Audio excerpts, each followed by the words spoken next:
Welcome to the Protagonist Pub. My name is Tammy, and this is where characters gather.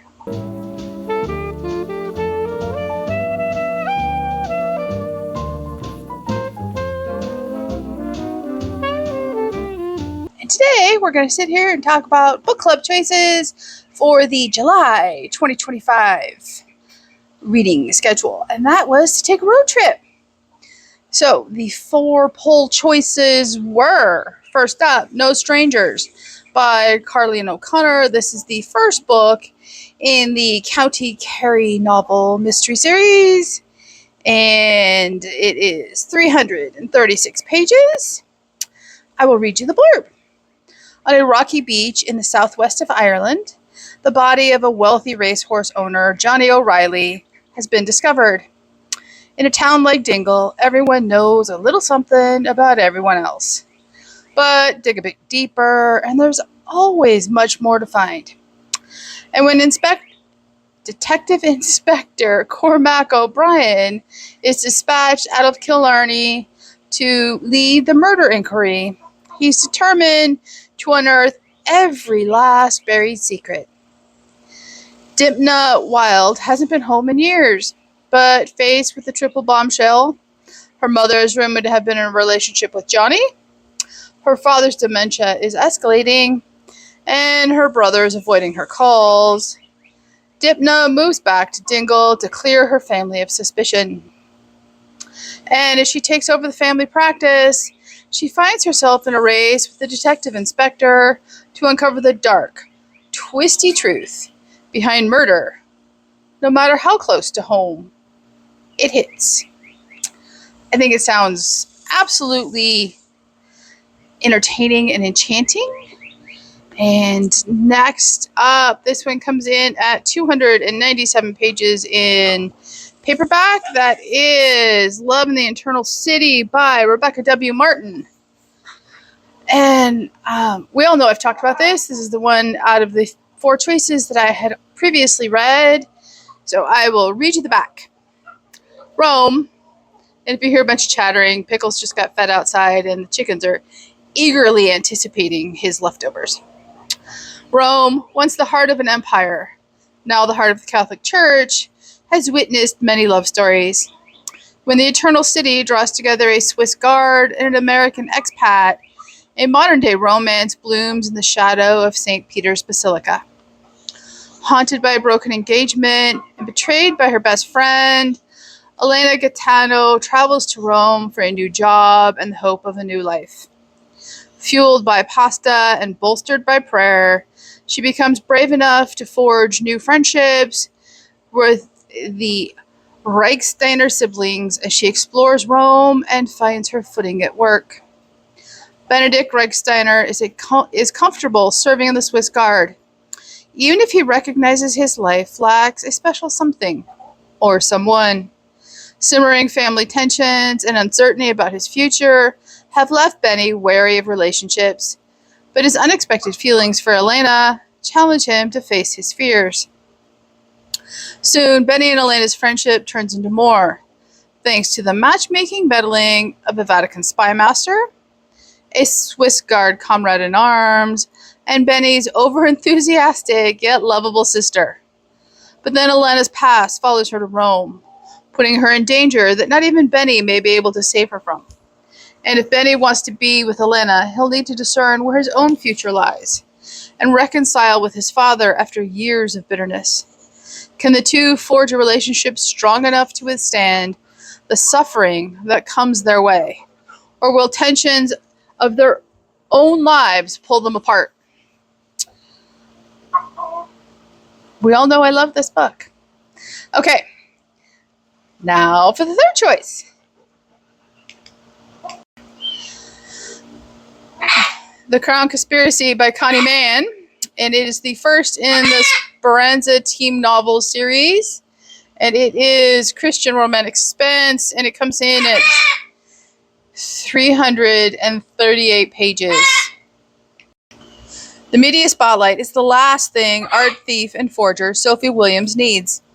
But when one of 3 long missing royal portraits turns up in Germany At her best friend's art gallery, the spotlight is exactly what she gets. Since the tragic deaths of Princess Joanna of Neuhansburg and her 2 children 40 years ago, the whereabouts of these portraits have been unknown. And the timing of their reappearance, just days before a new prince's coronation, reignites questions surrounding the infamous accident.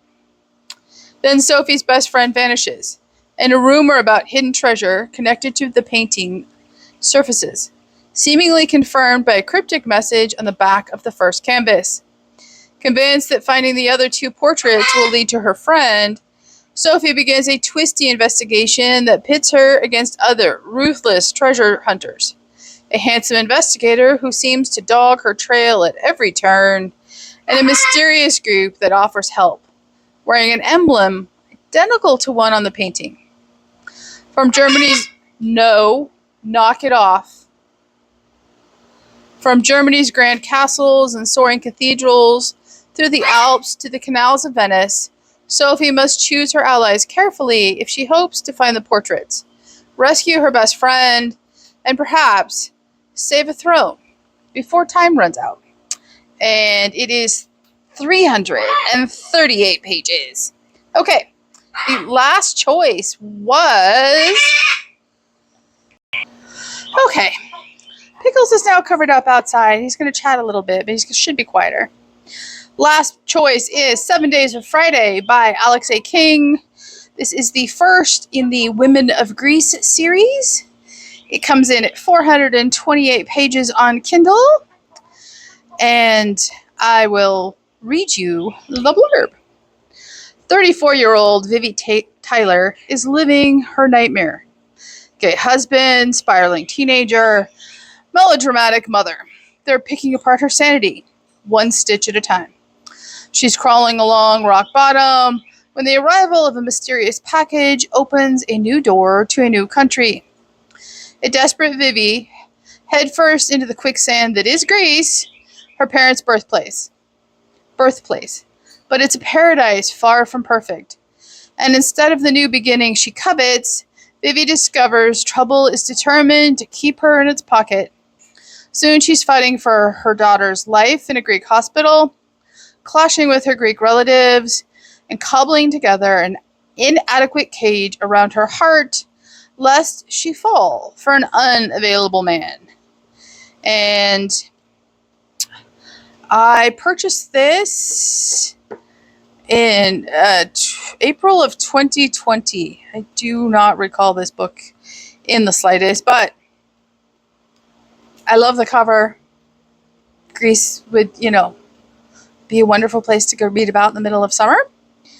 So, those are the 4 choices. I am looking forward to the winner immensely, and none of you will be surprised by that. The winner for the July Book Club choice is Love in the Eternal City by Rebecca W. Martin. This is a reread for me. I will get the Discord up this weekend, most likely. There are, the chapters, as I recall, are short. Yeah, there's 43 chapters, 44 if you count the epilogue. And I don't know anyone who's read this and has not fallen in love with it. So I look forward to a lively Discord discussion. I thank you for all your support on the video that got released on Friday, the day I'm filming this, by the way. It is greatly, greatly appreciated. I am not, as I said in the video, I'm not disappearing. Book club choices for the poll in August will come out in mid-July, like always. I'm looking forward to August reads. And I hope you will join us on Discord. I hope you all fall in love with this book. Please leave a comment down below, like and subscribe, and I will see you here next time at the Protagonist Pub.